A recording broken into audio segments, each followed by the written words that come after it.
Saudi আরবে পবিত্র ওমরা পালন এবং সিঙ্গাপুরে চিকিৎসা শেষে দেশে ফিরেছেন বিএনপি নেতা সাবেক স্বরাষ্ট্র প্রতিমন্ত্রী লুৎফুজ্জামান বাবর। সিঙ্গাপুর থেকে একটি ফ্লাইটে ঢাকায় হজরত শাহজালাল আন্তর্জাতিক বিমানবন্দরে পৌঁছান তিনি। বিএনপির মিডিয়া সেলের সদস্য সাইরুল কবির খান কালবেলাকে তথ্য নিশ্চিত করেছেন।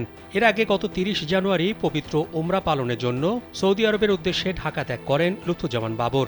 দুবাইতে যাত্রা বিরতির সময় অসুস্থ হয়ে পড়লে সেখানের হাসপাতালে চিকিৎসা নেন। এরপর সৌদি আরব যান। ৩ সপ্তাহ বিদেশ সফর শেষে দেশে ফিরলেন তিনি। লুৎফুজ্জামান বাবরের গ্রামের বাড়ি নেত্রকোনার মদন উপজেলায়। তিনি নেত্রকোনা ৪ আসন থেকে ৩ বার সংসদ সদস্য ছিলেন।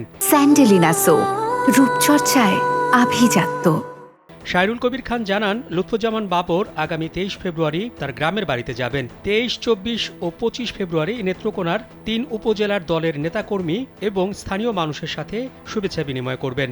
১৭ বছর কারাভোগের পর গত ১৬ জানুয়ারি মুক্তি পান সাবেক স্বরাষ্ট্র প্রতিমন্ত্রী বাবর। এরপর ১৯ জানুয়ারি বুকে ব্যথা নিয়ে বাবরকে রাজধানীর ইউনাইটেড হাসপাতালে ভর্তি করা হয়েছিল।